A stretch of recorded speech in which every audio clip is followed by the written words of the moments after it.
So some of the things I want to touch on, um, just a few more things, and one of those is about the time you worked at the deli. No, first I want to go into something else. I told you that I had strayed away from church, and I told you, Grandma, that we weren't going to go to church anymore. Right. And we moved in here, still didn't go to church, and then finally we started going to St. Martha's. And we had a priest there, and he was very strict. Mm-hmm. But one day, when Juan was in the Navy, they were building St. Elizabeth. And we used to pass by there all the time while they were building it. It took several years to build. So finally one day, I don't know what happened. I walked in the house and I told Mom, honey, I says, how would you like to go to church tomorrow? I thought she was going to paint on me. What? I said, yeah, let's go to church. They're building a new church and let's go.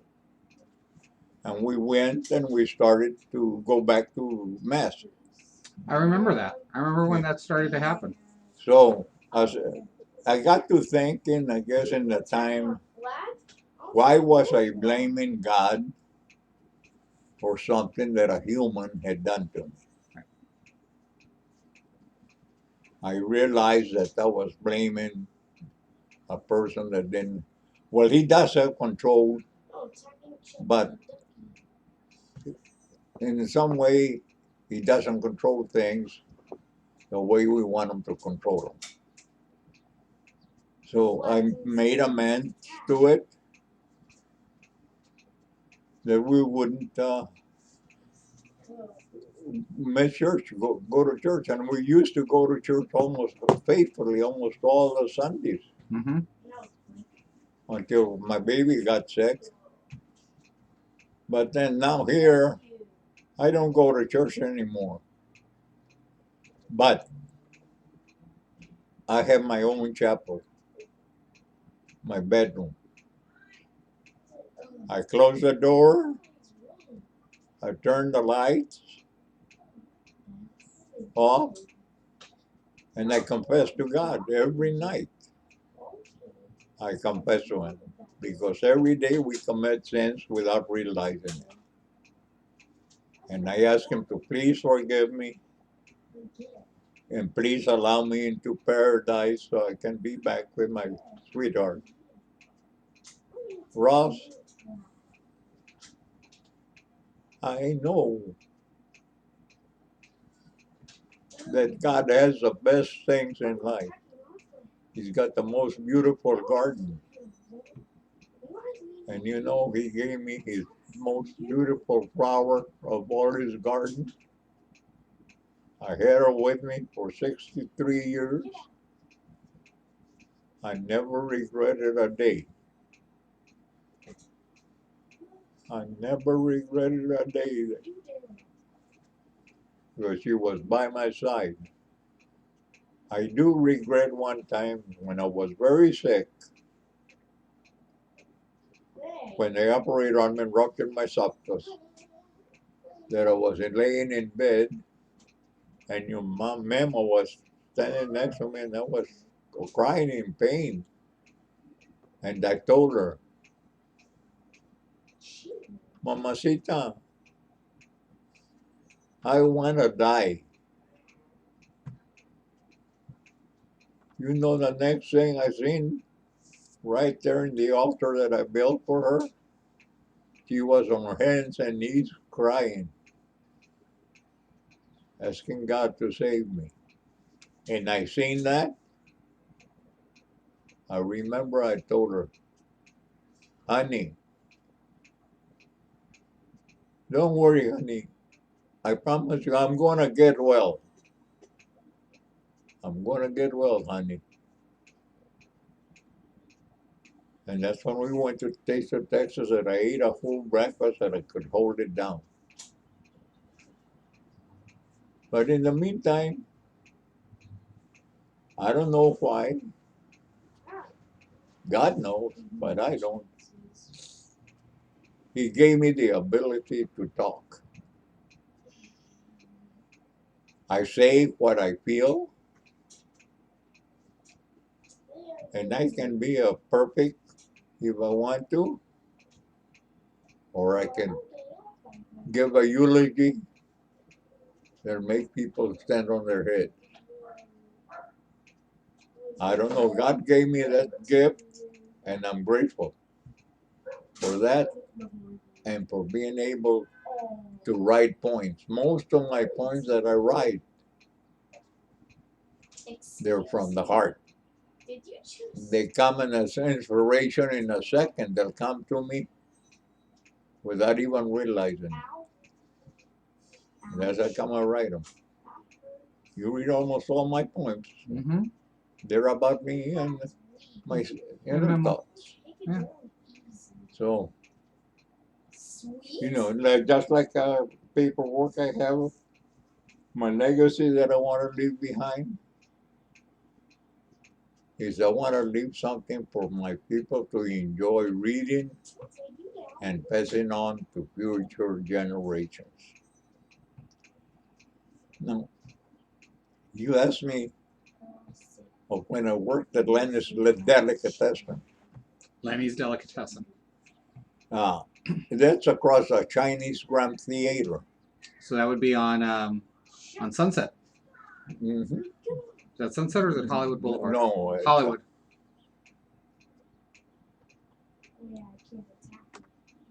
Vine, Hollywood and Vine. Yeah, I think that's where it's at. Anyway, I used to work there. Raul was working there as a busboy. So he told him that I knew how to bus and all of that. So Lenny told him, tell him to come and talk to me.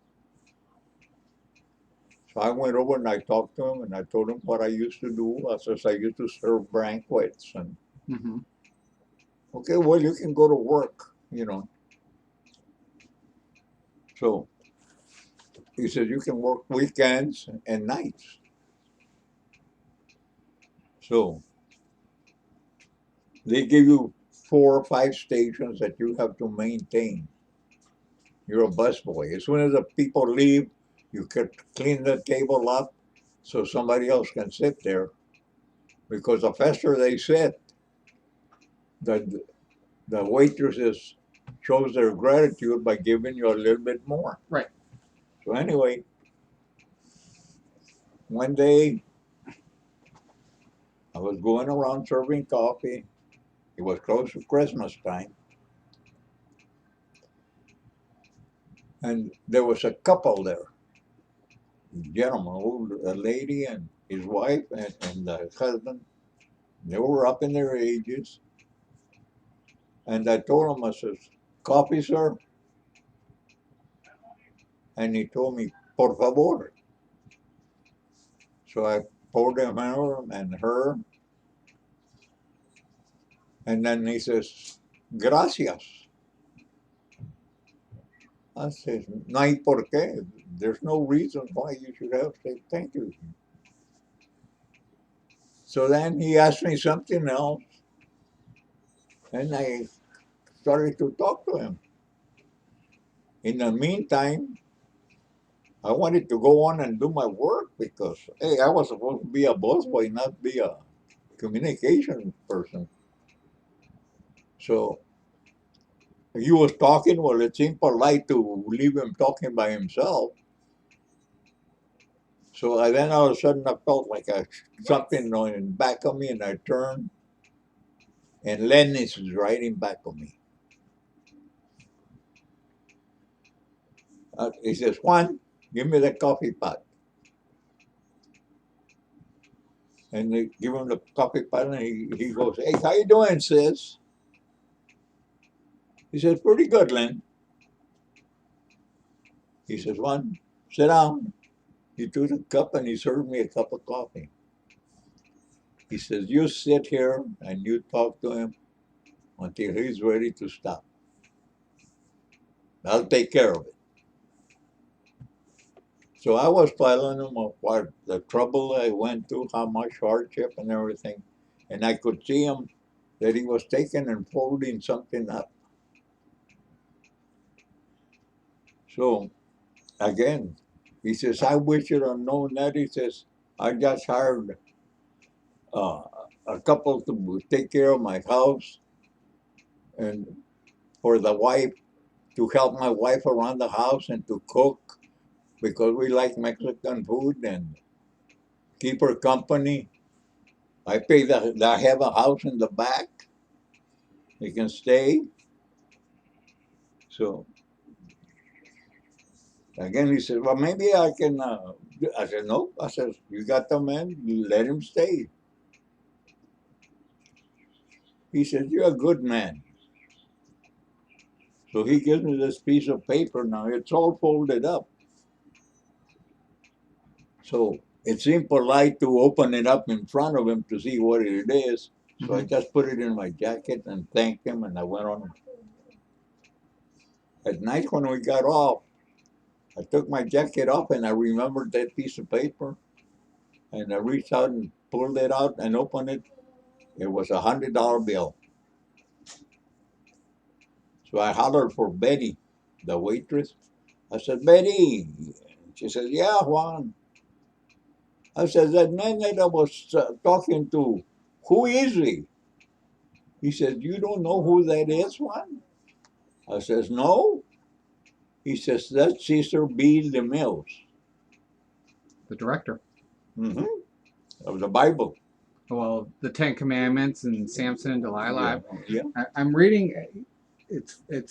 I'm reading his biography right now online as you're telling me this, and if I'm judging this right, when you did that, it was after he had finished filming the Ten Commandments, and that was the last movie he made. And so when you saw him, his health was already declining by the time you saw him. Yeah. Mm-hmm. But that's So for you to see him at this, for anybody to see him it was amazing. But to see him the way you did, very few people ever got to see that, I'm sure. And there was another incident that was serving coffee, and it was a big round table. And I have to stand over here. Huh? Go ahead, tell the story. So, I says, there was a round table. John Wayne, Ben Johnson, Jeff Chandler,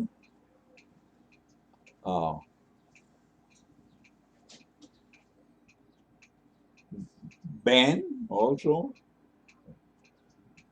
John Wayne, Ben Johnson. Van Johnson, yeah. Jeff Chandler. There's 6 of them. Yeah, but those were the 3 big names at the table. Yeah. No, even Ben Johnson. He used to make a gangster movie. Oh yeah, I know who Van Johnson is. Yeah. Yeah, and Ben Johnson. Okay. So there were 2. There was a Van and a Ben. Okay. Yeah. So anyway, I asked John Wayne. I says, "You care for coffee?" He said, "Yes." But didn't he say it in Spanish too? Yeah. Sí. Yeah. Wow. So, and he said, "Gracias." I said, "No hay por qué." Then I gave to Ben Johnson. Then I gave to Jeff Chandler. I think it was Tony Curtis was one of them. I gave him coffee, and then I went to Van. I says, "Coffee, sir?" He says, "Yes, Pancho." When he said that, I took the coffee pot and put it down on the table and told him, "How would you like to get your ass kicked, you son of a bitch?" And then John Wayne butts in. He says, "You know what, Van?" He says, "I got $1,000 says that Pancho here can beat the shit out of you." And Ben Johnson says, "No, let's make it 2,000. Jeff Chandler says, "No, let's make it 3." It got up to $5,000. He says that this Pancho here can beat the shit out of you because he's not a movie star. He doesn't hold his punches. Then I felt something in the back of me. Lenny. He says, what happened? I says, oh, this son of a bitch. I says, he called me Pancho and I resent that name. I don't resent it because of the name. I resent it because I don't have the balls that Pancho Villa had. He's been the only person to ever invade the United States in Columbus, New Mexico. I said, so I don't appreciate it. So he says, you. He said, let it be the first and last time you ever insult one of my employees. And if you don't like it, you get your ass up out of that chair and get out of my place. I don't want to see you ever again. So I asked Jeff Chandler for the autograph. I got several autographs from him. I used to see a lot of movie stars. I remember that. The story is so much funnier to me now as an adult because I remember being a kid, and I don't remember what it might have been, a movie, it might have been a TV show, but I remember it was Van Johnson was on the TV screen, and I remember you looking at the TV and we're going, "That son of a bitch! I should have kicked his ass when I had the chance." Yeah. Yeah. So anyway, that was. But now, Oh, that's right. The last thing I wanted to bring up. And we're going to talk about this one. This one, that when we really talk about it, it's probably going to get a whole 30, maybe even 45 minutes by itself. Mhm. But one of the other stories you have told, well, there's a couple others. There's the one I'm talking about right now though is right when they started to realize all the harmful effects from improper exposure to asbestos. Oh, Because they used to just, you sprayed it like it was insulation, like they do the blow-in insulation with no care whatsoever. right. Well, you see, uh, all the steam pipes, the boilers, and everything are insulated with asbestos. 80% magnesium, 20% asbestos. Now, one day, Kel OSHA went to the safety meeting, and he was telling us about asbestos, how harmful it was, blah, blah, blah, blah. He says, if any of you have been exposed to asbestos, he says the school board has to give you x-rays and find out. So I told Bob Bryan, I said, Bob, I says, we work around asbestos. He said, well, go ahead and write the letter. So I wrote the letter and told him who I was, and we worked around asbestos all the time. Well, like everything, you have to go down the chain of command. And you'd only go say hi and then come back. Go so high and come back. So finally, I got my fill of it. I walked in Vardaman's office, the area director, and I said, Mr. Vardaman, I want to thank you for all the help you have given me. I says, I really appreciate it. I said, but I understand that. I said, I understand that you're going through difficult times. So therefore, I says, I took it on myself and I went and hired an attorney. And the attorney right now is typing out a letter, and we're going to send it out to the news media, television media, each member of the board, all the supervisors, and you are getting a letter where you have been denying me the right to get a test, and we'll present it to the school district. No sooner was I finished walking out and Juan, guess what? They just finished calling. They got you scheduled for Asbestos Day after tomorrow. He says, but I don't see why you're raising hell. He says, there's nothing wrong with you. I says, I hope to God there isn't. So, Rich Zabriskie, myself, there was about 5 of us that we went. And they gave us what they call an oblique chest X-ray. See, they either frontal Right. or side. Right. Oblique is like on a 45. On an angle. Yeah. Now it says that's the only way you can see asbestos. So he says, well, he says, I don't see why you're raising. By that time, Kelosha, the cell kept pushing us off. So they asked my friend Mike Perez, a plumber, and he was supposed to be in charge of the safety meeting. He says, Juan, he says, I don't know who should I get to come and talk for the safety. I said, if you want me to, I says, I'll take it over, Mike. He says, what do you want to do? I says, I'm going to call Cal OSHA and tell him what your supervisor said, that we could eat a cupful of it and wouldn't hurt us. He says, okay. I said, but don't you say a word about it. You just tell him, well, I'm working on it. I'm trying to see who I can find. So, Friday morning, the day of the test, I called up Cal OSHA and I was talking to them, and they said, well, we're pretty busy, and this Friday we were really booked already.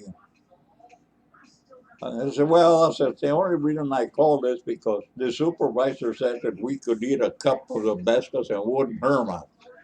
Where's the meeting going to be at? And what time? So I told him. So he was there. So he says, whoever said that statement really doesn't know what he's talking about. He didn't mention no name, but he just let everybody know that was the wrong words. So about a week and a half later, they called me and Rich Zabriskie to go see the doctor. They wanted to see us. So I go in first, and she's a woman doctor, and she was behind the desk, and she was scribbling a pencil. She was nervous.